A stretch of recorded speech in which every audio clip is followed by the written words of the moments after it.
Voilà, je fais cette vidéo parce que j'ai reçu une citation directe, c'est-à-dire que je suis attaquée par l'association Entraide Union, Entraide Universitaire, enfin bref, ceux qui gèrent le foyer Mazel où était placée ma fille pendant 2 ans, au Chambon-sur-Lignon, hein, dans le 43, Terre des Justes. J'ai une audience du coup en urgence le 17 mai à 14 h au Puy-en-Velay dans le 43. Je vais revenir un petit peu sur le placement de ma fille pour comprendre l'absurdité de cette attaque.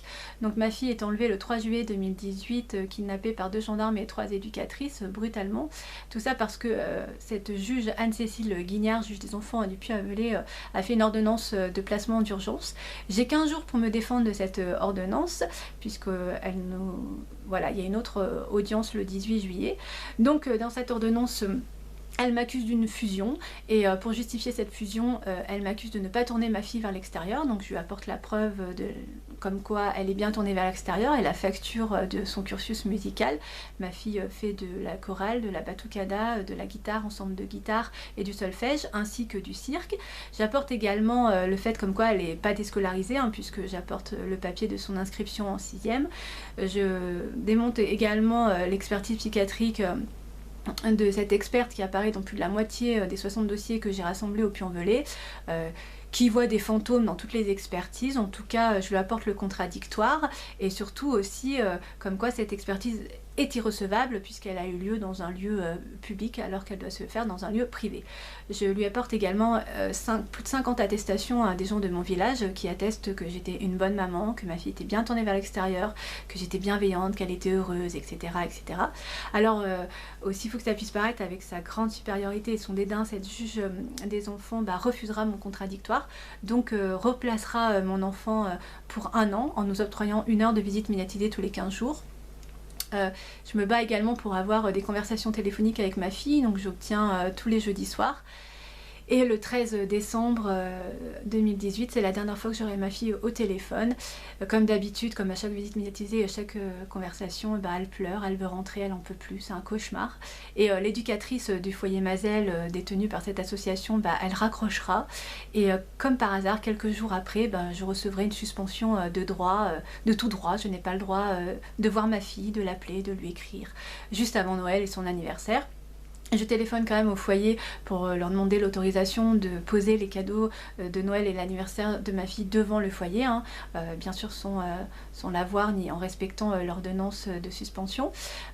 L'éducateur me répond qu'ils ont ordre de ne rien recevoir de moi, c'est-à-dire que je suis une terroriste d'aimer mon enfant. Cette suspension qui devait durer 3 mois, elle durera 13 mois. Au bout de 11 mois de suspension, je reçois une autre ordonnance de cette juge Anne-Cécile Guignard, le 4 novembre 2019, qui me dit qu'elle a reçu un rapport de la responsable de l'ASE d'Issingeau, hein, qui travaille frauduleusement pour le département et pour la protection de l'enfance, puisqu'elle n'a pas de numéro Adélie en son vrai nom, et donc qui encore nous accuse d'une trop grande fusion, puisque Marine prendrait encore ses décisions en fonction de moi. Donc cette juge nous octroie 1 heure de visite médiatisée par mois, et se dessaisit du dossier au profit de Madame Bergugno-Sophie, juge des enfants de Valence. Je dois voir donc ma fille à Noël, et je me renseigne, savoir s'il y a une visite médiatisée de prévue. Et en fait, l'ASE d'Issingeau de Saint-L'Hermitage dans la Drôme me répond qu'il n'y a rien de prévu et qu'ils n'ont pas l'intention d'organiser quoi que ce soit. Donc je leur préviens de ma grève de la faim. Je fais la grève de la faim, j'obtiens une visite médiatisée le 7 janvier 2020. Après 13 mois de suspension. J'aurai le droit de voir ma fille 3h45 avant l'audience de juillet, puisque chaque année j'ai une audience au mois de juillet. Donc Madame Bergugno-Sophie nous accuse, invente un conflit parental, hein, puisque c'est pas possible ni dans le fond ni dans la forme, puisque avec le papa on se parle pas, on se téléphone pas, on n'a pas les mêmes droits, on n'habite pas dans le même département, et en plus je me suis fait usurper mon autorité parentale par l'ASE, donc on peut même pas échanger là-dessus. En tout cas, elle nous octroie 1 heure de visite médiatisée par mois. Elles sont jamais mises en place, malgré mes requêtes, mes référés à la justice, à l'administration, à ces associations. On doit passer encore en audience au mois de juillet. Je reçois un courrier comme quoi cette audience n'aura pas lieu au mois de juillet mais au mois d'octobre, puisque la justice est surchargée de dossiers fallacieux. Donc j'ai une autre juge qui là nous octroie aucun droit pour un principe de précaution. Je critique trop la justice et trop la protection de l'enfance. Donc Marine doit grandir sans repère maternel, c'est mieux pour elle. Je n'ai pas vu ma fille depuis légalement le 20 juin 2020. Et ma fille a eu droit d'avoir 13h45 de repère maternel en 4 ans de placement. Aujourd'hui, le résultat est catastrophique, puisque je reçois aujourd'hui un courrier de l'Académie de Grenoble qui me dit ceci. Le principal du collège, André Cotte, m'a informé de l'absentéisme injustifié de votre enfant Marine, inscrite en classe de 3e. Les demandes de reprise de l'assiduité scolaire de Marine énoncées conjointement avec l'établissement n'ont pas été suivies des faits. Votre enfant est âgé de moins de 16 ans et donc soumis à l'obligation scolaire. En conséquence, je vous adresse un avertissement et je vous rappelle vos obligations légales en ce qui concerne l'assiduité scolaire de votre enfant, définies par les articles L 131-6, etc. du Code de l'éducation. Cet absentéisme pourra me conduire également à vous convoquer avec votre enfant à un entretien. À la suite de cet avertissement, le cas échéant de l'entretien, l'assiduité scolaire de votre enfant doit être rétablie. Je vous informe qu'au titre de la responsabilité légale exercée sur votre enfant, vous pouvez être condamné, conformément à l'article R624-7 du Code pénal, au versement d'une amende d'un montant maximum de 750 €. La présidente du conseil départemental de la Drôme et le maire de la commune de résidence de votre enfant seront informés de cet avertissement. Voilà, j'apprends que ma fille ne va plus au collège, elle n'est pas tournée vers l'extérieur, elle est en grande difficulté psychologique après 4 ans de mesures éducatives. Aujourd'hui, elle a 2 éducatrices qui viennent une fois par semaine. 2 éducatrices spécialisées. Spécialisées en quoi? Je n'ai pas compris en quoi elles étaient spécialisées. Le foyer mater, qui dépendent du foyer mater de Romans-sur-Isère, je vous invite quand même à aller sur leur site. Quand vous lisez la charte et toute la bienveillance et toute l'utilité de leur exercice professionnel, votre enfant va devenir un élite. Là, on est quand même mal barré pour ma fille. En tout cas, le résultat de tout ça, c'est que finalement, cette juge Anne-Cécile Guignard du Puy-en-Velay avait fait une ordonnance de préméditation, préméditoire en tout cas, puisque finalement on arrive au résultat qui était injustifié le 3 juillet 2018. Voilà, j'ai quand même rassemblé plus de 381 dossiers qui sont aussi absurdes que celui de ma fille, puisque j'ai lu les ordonnances et j'ai échangé avec ses parents. Ses parents ne sont pas violents, ni violeurs, ni addicts à quoi que ce soit. C'est pour une suspicion sans fondement judiciaire, sans preuve avérée, de sous-poids, surpoids, phobie scolaire, retard scolaire, fusion, conflits parentaux. C'est toujours le même procédé. Alors en plus, dans ces ordonnances, on lit du faux, usage de faux, vice de forme, vice de procédure, nul en omission matérielle, caduc dans le fond et dans la forme. Sans compter que tous ces intervenants font une non-représentation d'enfants, entravent la justice et usurpent l'autorité parentale. Donc c'est une supercherie incroyable et c'est toujours le même fonctionnement. On kidnappe, on traumatise ses enfants. On les carence affectivement, on leur met un couteau dans le cœur, et puis alors on noircit les parents, on les salit. Alors souvent, bien sûr, ces parents sont instables psychologiquement. Alors ils sont accusés d'instabilité psychologique par des gens qui sont eux-mêmes instables psychologiquement bien souvent. C'est quand même assez surréaliste.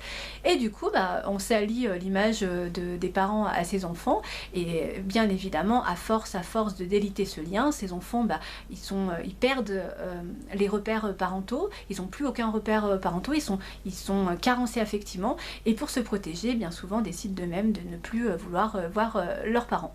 Ces enfants qui quand même vivent dans des endroits qui sont incroyable, où il y a une violence institutionnelle et des viols parfois, c'est assez hallucinant. En tout cas, la protection de l'enfance est quand même très mal notée en France, vous pouvez vous renseigner.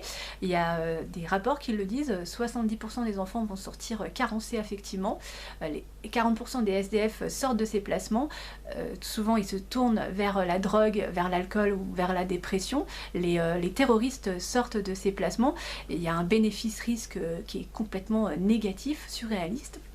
Nous avons également fait des investigations suite à mes vidéos. J'ai beaucoup d'intervenants qui sont venus me parler, donc des éducateurs qui dénoncent un système destructeur, des éducateurs d'ailleurs qui travaillaient dans cette association, également des anciens placés qui ont eu un parcours incroyable, hallucinant, surréaliste. Nous avons également des témoignages de familles d'accueil qui dénoncent un système voilà, destructeur pour ces enfants, complètement, et puis une marchandisation, hein, voilà, ces enfants sont gardés dans tout ce système le plus longtemps possible, hein, puisqu'ils sont marchandisés, et puis surtout ils nourrissent, ils remplissent un cahier des charges judiciaires, administratifs et associatifs. Et nous avons également le témoignage d'une ancienne juge des enfants qui avait beaucoup de choses à dire, qui est surréaliste. Donc voilà, c'est sûr que je continuerai à dénoncer, je continuerai à faire ces vidéos, même si je dois en être attaquée, même si je dois finir en prison, puisque je risque 1 an de prison et 10 000 € d'amende, je crois, un truc comme ça. En tout cas, c'est clair que ça sera le seul moyen pour me faire taire, puisque moi, je l'ai déjà dit, je ne suis pas complice de tout ça, et je veux vraiment avertir le citoyen que c'est de plus en plus le cas, les placements abusifs, et les enfants réellement en danger, on les place pas, on n'en prend pas soin. En tout cas, c'est des enfants qui sont trop difficiles à gérer, des parents aussi difficilement gérables, et donc on va vers des placements qui sont de plus en plus absurdes et destructeurs, tout ça pour faire marcher tout un système, parce qu'il faut comprendre qu'à l'intérieur, il y a quand même des promesses de carrière, des plaisirs sociétaux hallucinants, etc. Enfin, c'est tout un système, une doctrine qui est d'une noirceur hallucinante, et dont je n'ai pas l'intention de me taire, et bien au contraire, je suis assez contente si je dois aller en prison pour cette raison-là. En tout cas, pour nous ça sera une fierté, et pour moi également, je n'ai pas l'intention de me taire. On détruit des enfants injustement, illégalement, et voilà, tout ça c'est pérenne, hein. Ces enfants ils vont se construire forcément carencés, ça sera difficile pour eux d'être parents, et en plus potentiellement vont reproduire les viols et les violences qu'ils ont subis. Donc c'est une destruction massive, et je n'en suis pas d'accord, et je n'en suis pas complice surtout. Et voilà, une nation détruite est une nation rentable, et je ne suis pas en tout cas complice de ce système, et je n'ai pas l'intention de me taire. Je vais continuer à dénoncer tant que je le pourrai, ça c'est sûr, et à rassembler et à essayer de faire en sorte que ça se sache, et surtout qu'on puisse de trouver des solutions pour réinventer une vraie protection de l'enfance et une vraie humanité à l'intérieur de cette supercherie judiciaire, administrative et associative. Voilà, je voudrais finir comme d'habitude cette vidéo par faire un message à ma fille. Aujourd'hui, on entend ces éducatrices ne pas vouloir trouver de solution pour que tu ailles mieux, mais trouver un coupable. Et le coupable est tout trouvé, de ton instabilité psychologique et sociale, et de tes mauvais résultats scolaires.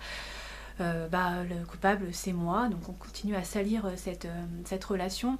En tout cas, Marine, je voudrais juste te dire que tant que tu prendras pas conscience que ces gens n'ont aucune bienveillance envers toi, n'ont aucune intention, à part l'intention de garder le dossier le plus longtemps possible, et de continuer à nourrir toute cette supercherie, voilà, je pense qu'il faut vraiment que tu te tournes vers des gens qui sont réellement bienveillants, qui ont une vraie envie de ton bien-être, et de t'accompagner dans un futur plus positif que ce que tu vis aujourd'hui. En tout cas, tu peux compter sur moi, je suis là. Si tu as besoin, je suis là. Tu es la meilleure rencontre que j'ai fait.